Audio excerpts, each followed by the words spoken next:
A judge sentenced an older black woman to 6 months after a jury convicted her of assault. Sybil Garbo, 72, said she acted in self-defense against a white coworker. Garbo lost her nursing job as a result and says she'll struggle to pay the $50,000 in restitution. Sybil Garbo describes herself as a mild-mannered, nonviolent, and dedicated nurse of more than 40 years. "All my references are good," the 72-year-old told Insider. "I haven't had a physical altercation with no nurse until now." Now, Garbo is preparing to report to jail. Last month a judge sentenced her to 6 months followed by 5 years of probation after a jury found her guilty of felony assault. The judge also ordered her to pay more than $51,000 in restitution, which she said she'll struggle to pay without a job. She's due to report to Anoka County Workhouse, a minimum security correctional facility, on Friday. For about half of her sentence, she said she'll be on work release as an office clerk near the facility.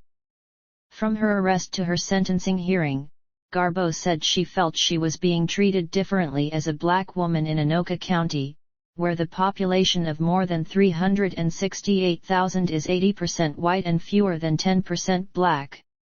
"If I'm the only person of color in an environment, I'm used to it because I've been here since 1973, Garbo said. But it became obvious to me that I didn't have a strong position in this whole situation. It was scary."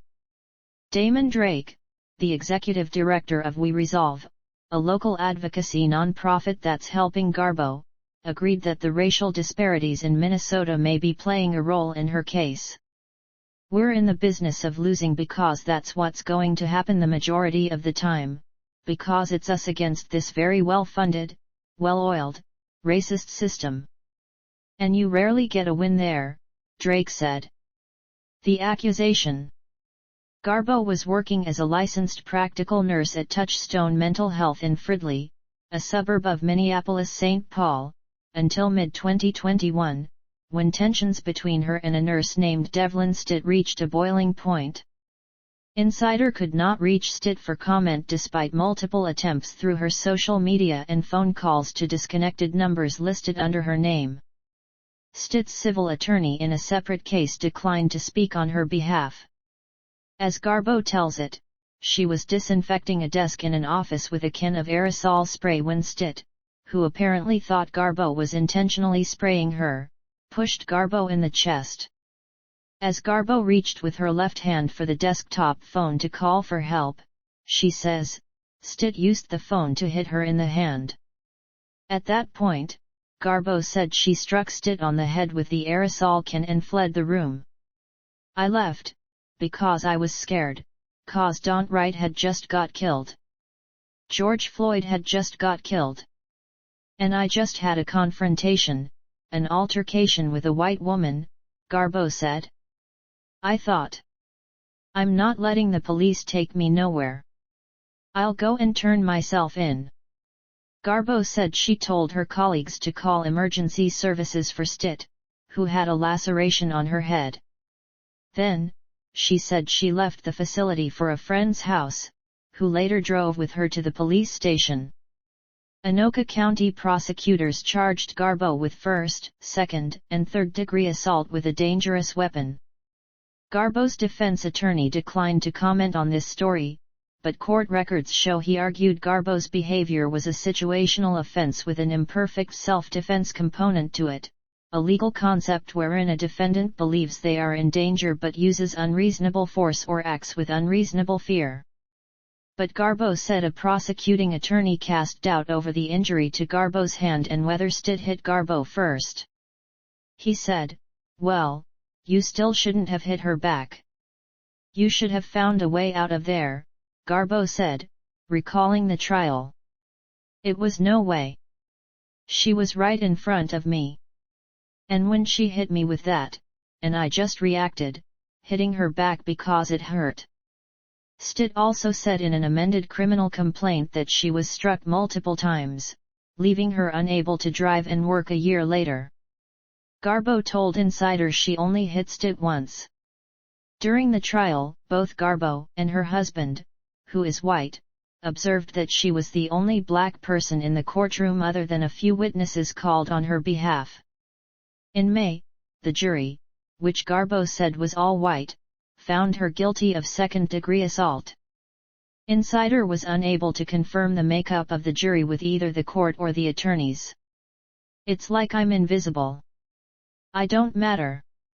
That's the way I feel because it was like, oh, so what? You was hurt, you could have did it yourself.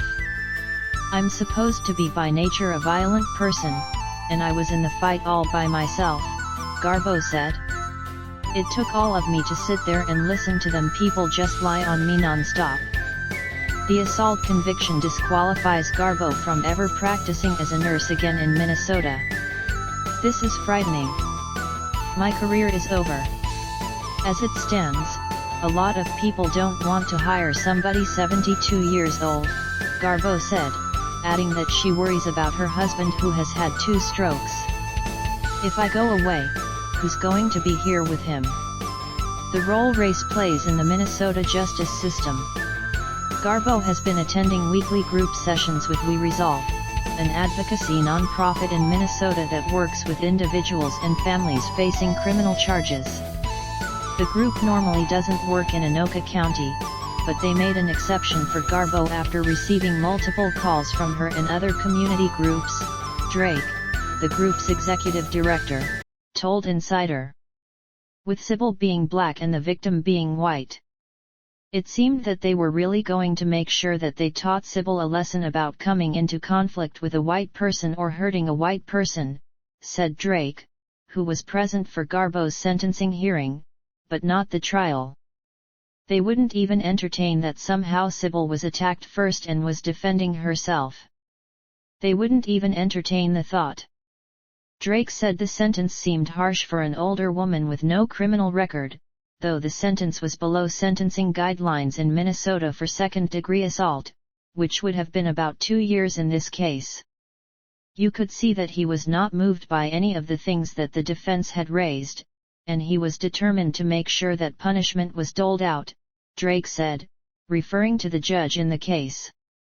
It was a disappointment to see a woman of her age be sentenced to jail when it didn't benefit anyone. The victim won't be better off. Society won't be better off. Judge Kevin J. Mueller declined to comment for this story, but a spokesperson from the state's judicial branch said Mueller is a fair judge.